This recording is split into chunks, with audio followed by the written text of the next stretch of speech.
Assalamualaikum warahmatullahi wabarakatuh. Halo Sobat Kampus, kembali lagi bersama saya Hijrah Al-Khair di Dinamika Siniar.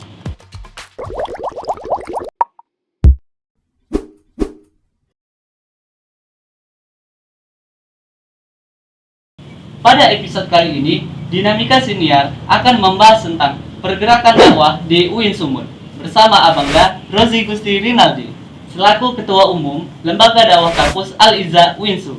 Assalamualaikum Bang. Waalaikumsalam. Gimana kabarnya Bang? Alhamdulillah sehat. Nah, Abangda Rozi Gusti Rinaldi merupakan mahasiswa Prodi Perbandingan Mazhab yang berkelahiran pada tanggal 20 Agustus 1999. Begini Bang, sebelum kita masuk ke diskusi kita, mau nanya dong Bang, kesibukan Abang belakangan hari ini bagaimana nih Bang? Ya, Bismillahirrahmanirrahim. Alhamdulillah, salatan wassalamun ala Rasulillah, la haula wala quwata illa billah. Baik ya, moderator dia Iya. yang berbahagia. Ya, kesibukan saya pribadi ya, karena semester akhir ya, masih sibuk-sibuk skripsian. Doakan ya, mudah-mudahan segera selesai. Amin. Amin. Kesibukan lain, sibuk organisasi juga, terutama di lembaga dakwah kampus ini kan. Terus yang lain juga kayak mengajar. Terus juga ada kesibukan di lembaga-lembaga sosial ya, ikut serta dalam membina anak-anak beasiswa di rumah zakat. Paling itu aja sih kegiatan dalam biasanya. Kalau ditanya moto hidup Bang, moto hidup Abang nih bagaimana Bang? Selaku Ketua LDK lah. Ya, mengenai moto hidup ya, saya ngambil dari sebuah lagu. Kalau tahu lagu Raihan tentang Ashabul Kahfi, di situ ada kalimat bahwasanya tiada mustahil di dunia ini jika kita beriman dan bertakwa. Dan itu menjadi caman bagi diri lah, bahwasanya bisa gitu, insya Allah bisa kalau kita selagi kita beriman sama Allah, bertakwa juga insya Allah. Segala hal itu tiada yang mustahil. Insya Allah pasti sesuai dengan kemampuan yang kita miliki dan juga keinginan yang sesuai dengan kita, Allah pasti akan mengabulkan. Dan itu menjadi moto lah untuk ke depan. Berarti intinya kalau kita beriman dan bertakwa kepada Allah, apapun yang kita inginkan, pokoknya jangan pesimis, optimis saja. Optimis ya. Nggak ada yang mustahil gitu. Begitu kan Bang? Masya Allah, luar biasa sekali moto seorang Abangda Rozi Gusti Rinaldi. Nah, kita masuk ke diskusi kita nih Bang. Kan diskusi kita pada Dinamika Sinar kali ini membahas tentang pergerakan dakwah di UIN Sumut.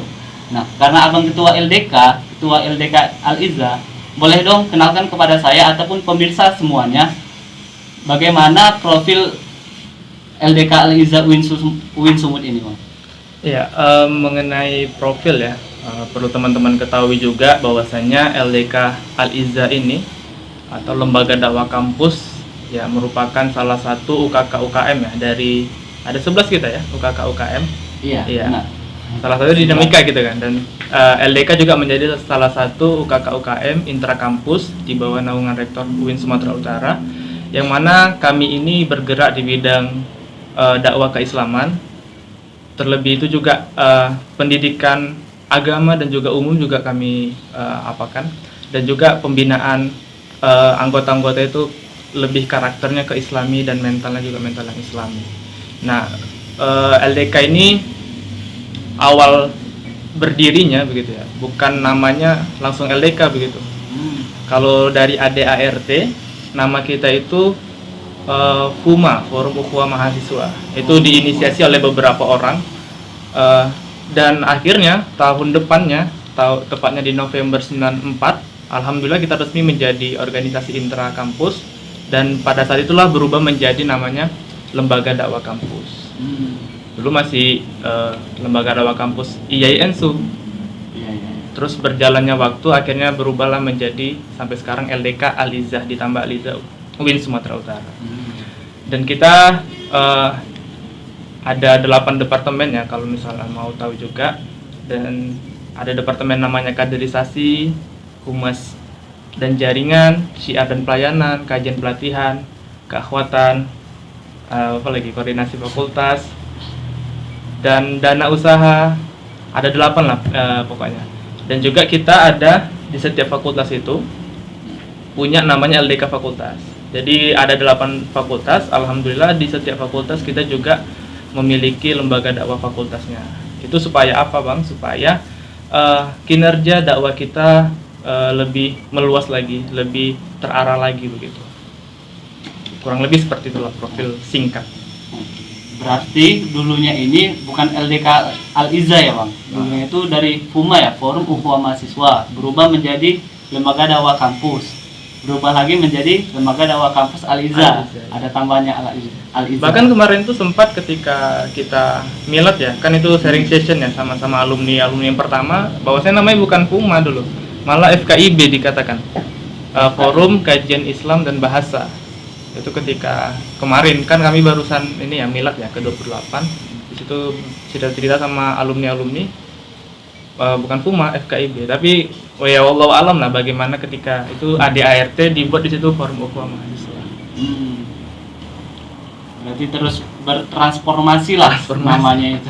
Iya. Apapun namanya, yang penting tujuannya adalah dakwah di kampus. Gitu. Iya betul. Selanjutnya Bang, ini kan lembaga dakwah kampus berarti organisasi kedakwahan.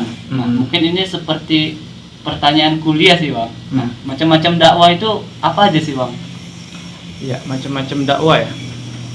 Kalau kita membaca buku tentang ilmu dakwah dan juga kita melihat bagian macam-macam cara ya untuk berdakwah itu, pasti di situ dikatakan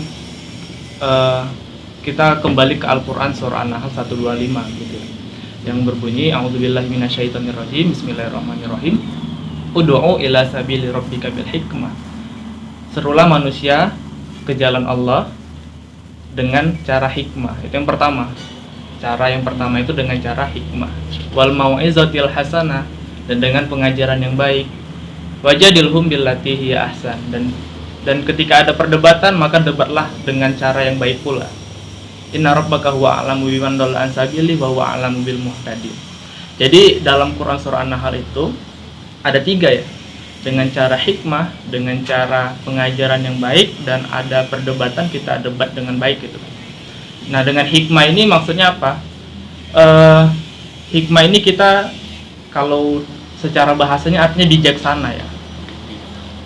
Cuman dalam tafsir dikatakan bahwasanya hikmah ini bagaimana dakwah kita itu bisa menyesuaikan dengan kondisi zaman saat ini gitu. Kondisi mad'u kita, kondisi yang kita dakwahi bagaimana begitu. Itu arti hikmah.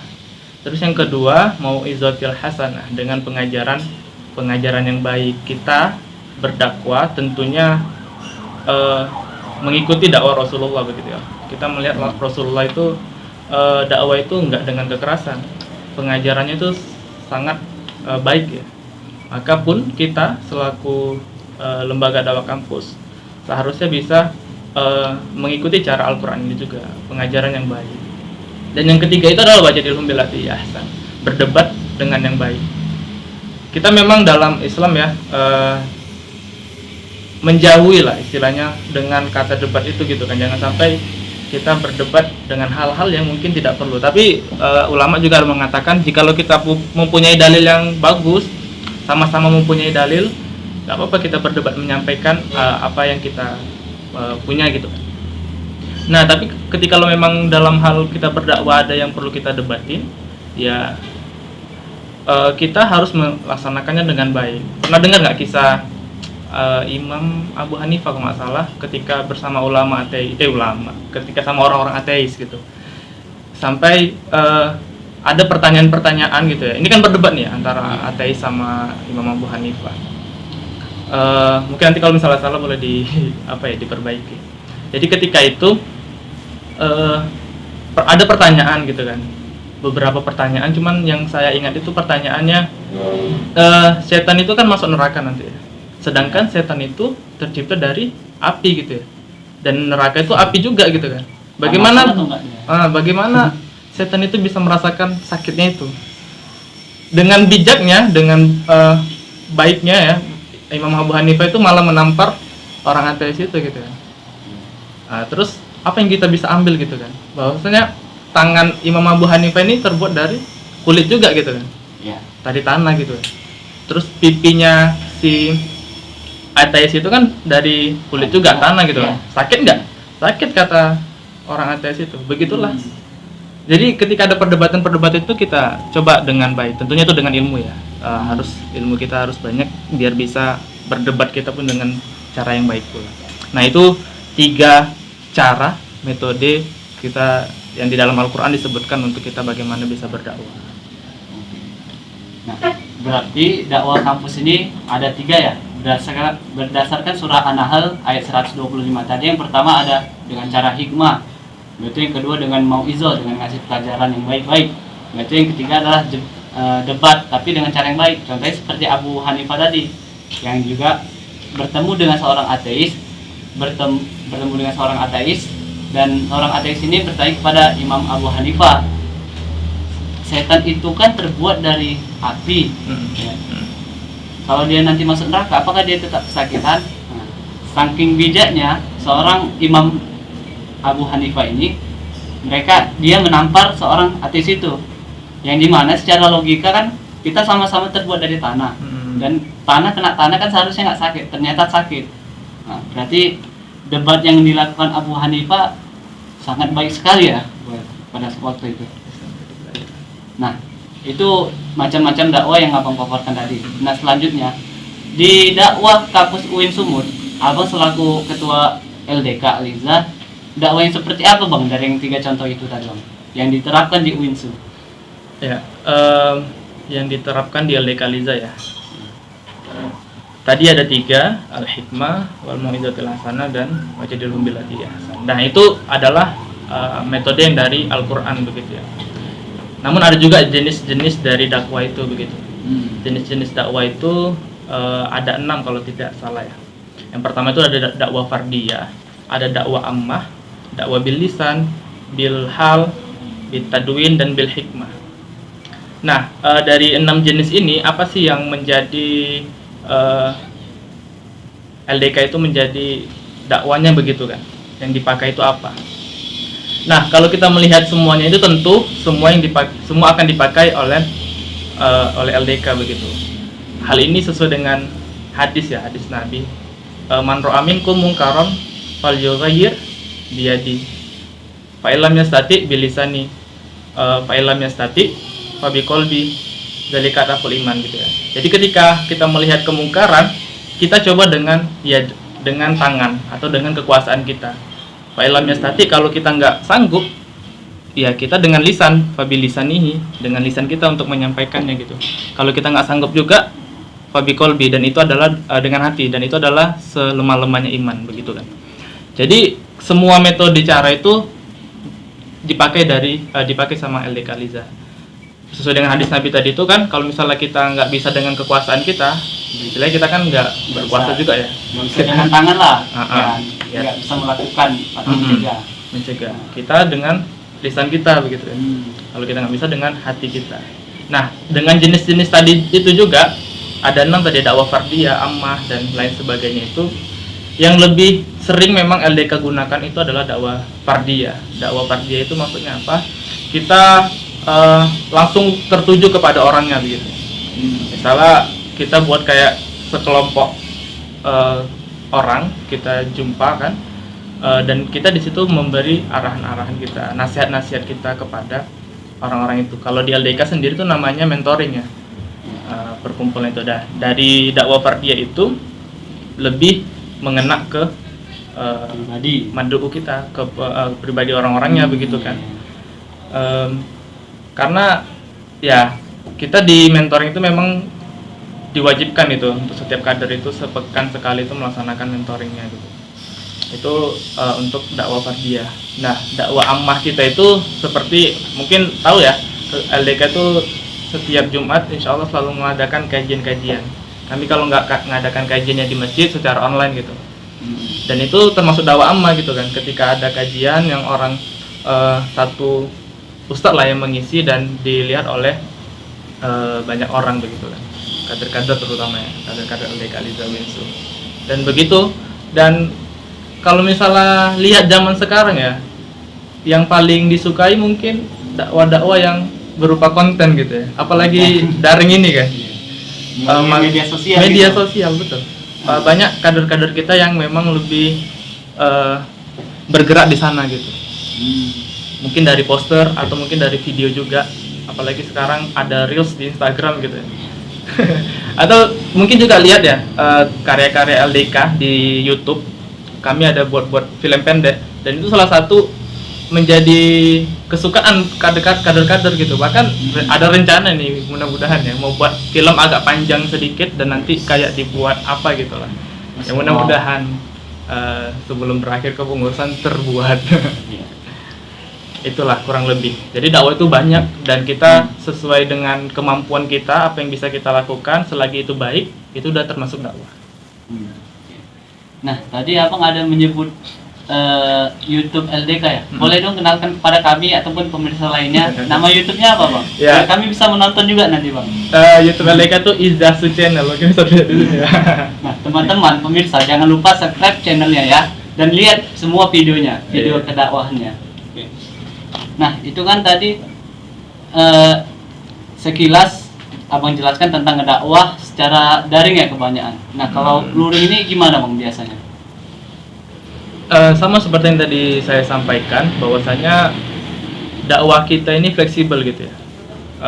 Bisa secara luring, bisa secara daring. Makanya kemarin waktu daring pertama itu ya, daring itu sempat ke apa ya? Sempat bingung gitu. Kayak mana nih ya kondisi kader-kader itu, anggota-anggota itu nanti bagaimana begitu kan dengan kondisi daring ini. Tapi perlahan-lahan kita mulai terbiasa dengan daring itu gitu. Malah sekarang daring itu udah menjadi kebiasaan kita gitu kan. Jadi dakwah kita secara daring pun bisa terjalankan dengan sosial media tadi gitu. Dan dengan luring ini mungkin kalau misalnya kayak anggota-anggota baru tuh masih bingung gitu kan karena belum terjun langsung gitu. Nah, kalau yang kayak luring itu paling yang seperti tadi dakwah fardiyah. Kita menjumpai salah satu orang, mentoring atau mungkin di luar mentoring itu juga misalnya kita kayak menegur teman-teman kita yang mungkin sudah azan nggak sholat misalnya gitu kan. Mungkin kita aja, ayo kita sholat. Kadang dengan lebih lebih ke personalnya lebih kena kadang. Paling seperti itu aja sih metode yang ketika luring. Tapi UIN Sumut belum luring juga ya? Belum. Tapi sudah ada edaran mudah-mudahan. Kita doakan semoga semuanya bisa kuliah luring ya. Amin. Nah, kemudian Bang, tadi kan Abang ada menyebut bahwa secara daring ini orang lebih suka lihat dakwah yang konten-konten gitu, Bang. Nah, berdasarkan pengamatan Abang kan selama berdakwah secara daring melalui konten yang seperti apa sih yang disukai mereka itu, Bang? Apakah tentang nikah barangkali kan? Sibuk dia di rumah aja, nikah lah, aku capek kuliah. Nah, kira-kira ada apa yang disukai orang-orang nih, Bang? Ya, nikah. Tapi kalau kita ngelihat kondisi seperti itu hampir rata-rata juga yang ini sudah banyak ya mahasiswa-mahasiswa kita yang udah mulai ke sana gitu. Nggak tahu ya, karena kami juga belum pernah buat kajian-kajian tentang pernikahan. Jadi nggak tahu apakah mereka suka apa enggak, karena tentunya kita sebelum pernikahan itu kan ada ilmu-ilmu yang kita pelajari dulu ya. Ilmu tauhidnya harus bagus, fikihnya harus bagus, dan lain sebagainya itu kan harus bagus sebelum kita ke pernikahan gitu kan. Jadi kalau dari saya, apa ya konten-konten yang mereka suka? Paling ya mengenai video tadi, karena sekarang kita terutama video reels ya. Reels itu kan cuma singkat ya. Video-video yang singkat itu malah lebih disukai sekarang sama anak-anak milenial gitu kan. Potongan-potongan ceramah atau mungkin potongan-potongan ayat yang itu bisa mereka bisa menjadi konten kreatornya atau bisa menjadi penglihatnya gitu, viewersnya. Dan banyak juga kader-kader kita yang anggota-anggota kita yang kesana begitu. Juga kayak poster atau microblog yang seputar dakwah lah dibuat juga. Itu seperti konten-konten yang mungkin disukai lah. Selanjutnya nih Bang, tentang kendala nih Bang. Kan udah setahun lebih lah kita daringnya Bang. Dakwah secara daring udah setahun lebih. Nah, kendalanya apa sih Bang? Dakwah secara daring ini Bang? dakwah secara daring ya, kendalanya yang dihadapin. Yang pertama itu memang kedekatan kita ya, terus ini di internal dulu, kedekatan kita sama anggota-anggota itu kurang. Istilahnya kalau dalam bahasa kita itu ukhuwahnya itu nggak dapet gitu ketika kita sering berkegiatan daring ini. Terus ketika kita kan menjadi objek itu kan mahasiswa kampus ya, masyarakat di kampus itu lebih susah begitu untuk memfokuskan ke orang-orang yang menjadi targetan kami gitu kan. Daring ya, kayak mana sih daring bisa kena ke orang-orangnya gitu kan. Itu menjadi kendala juga di kami, bagaimana dakwah kami itu sampai ke masyarakat kampus secara menyeluruh begitu. Terus yang berikutnya kendala kita apa ya, mungkin sikap apatis masyarakat kampus kepada dakwah ini ya. Mungkin dakwah ini apa sih gitu kan, membosankan mungkin dalam tanda kutip begitu ya. Apalagi secara daring ini kan, apa sih yang bisa dilakukan gitu-gitu kan. Tapi pada kenyataannya tidak seperti itu kan. Perlu kita pahami bahwasanya dakwah itu menyeluruh. Kita bisa dengan apapun kita bisa dakwah gitu kan, selagi itu baik dan bisa merubah orang menjadi lebih baik lagi. Tapi apapun kendalanya, kita akan mencoba terus ya, bagaimana agar dakwah ini, dakwah kampus terutama, agar kita sesuai nama kita ya, UIN, Universitas Islam, masyarakat kampus itu tetap berafiliasi terhadap nilai-nilai keislaman. Itu tetap menjadi target kita. Bagaimanapun masalahnya, insya Allah pasti akan ada jalan keluarnya gitu ya. Insya Allah pasti ada, tiada mustahil di dunia ini. Sesuai moto abang tadi ya kan. Jika kita beriman dan bertakwa. Penting usaha terus dan yakin pada Allah bahwa ya Allah bantu kami untuk dakwah ini. Insya Allah bisa. Penting kita beriman dan bertakwa. Nah, selanjutnya nih bang, kan tadi udah disebutkan nih kendala-kendalanya. Nah, tips dari abang lah selaku ketua LDK, bagaimana sih supaya dakwah itu justru menjadi menarik, disukai semua mahasiswa, disukai sama oleh dosen-dosen UINSU. Nah itu bagaimana sih bang supaya dakwah itu terlihat menarik gitu? Ya kreatif lah. Karena dengan kreatif akan kita temukan cara-cara untuk bagaimana masyarakat tuh menganggap dakwah ini menarik begitu kan. Maka kita harus dituntut menjadi orang yang kreatif. Makanya kadang lihat konten-konten dari LPM terutama gitu ya, itu bagus juga tuh, dan di Instagramnya luar biasa. Mungkin itu bisa menjadi percontohan kita dari LDK gitu kan. Dan dari LDK pun juga mencoba bagaimana bisa membuat konten-konten yang menarik.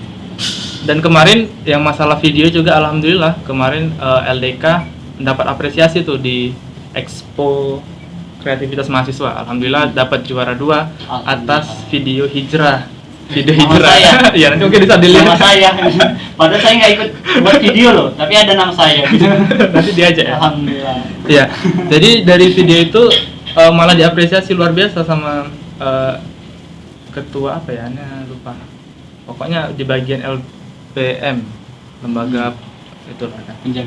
Penjaminan mutu. Alhamdulillah dapat respon yang baik dari beliau. Dan yang seperti itulah. Coba ditingkatkan lagi terutama kita sebagai kader-kader dakwah gitu. Maka kreatiflah, insya Allah akan menemukan cara yang terbaik untuk dakwah itu supaya menarik. Oke. Nah, untuk terakhir kali nih bang, kita kan sudah habis nih diskusinya kita nih. Nah, closing statement lah dari abang, bagaimana bang? Untuk kita dan pemirsa lainnya. Iya. Closing statement ya.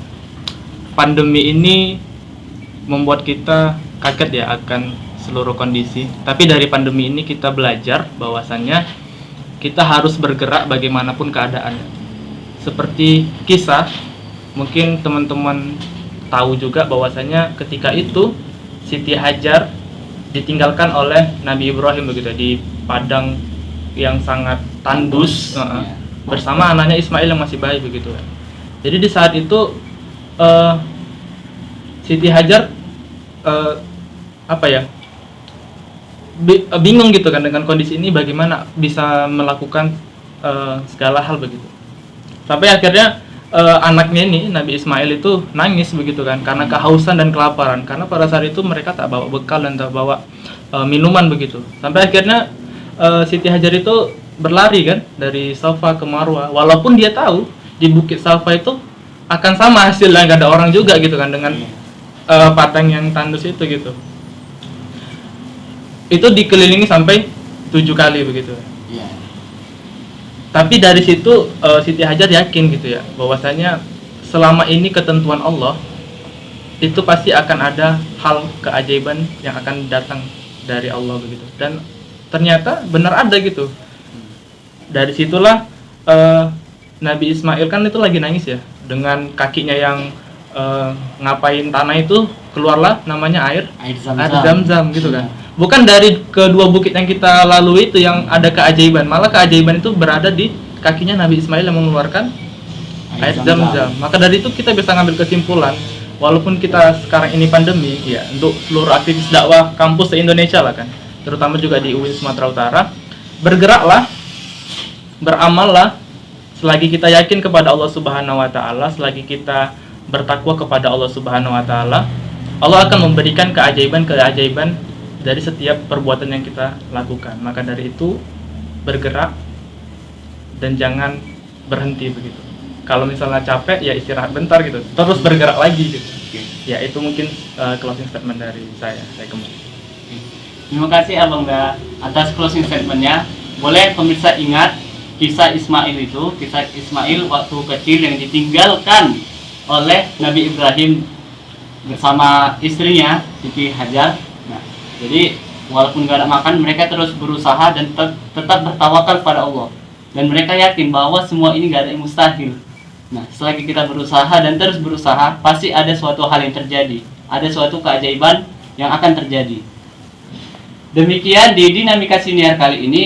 Saya Hijrah Al-Khair, pamit undur diri. Sampai jumpa di Dinamika Siniar selanjutnya. Assalamualaikum warahmatullahi wabarakatuh.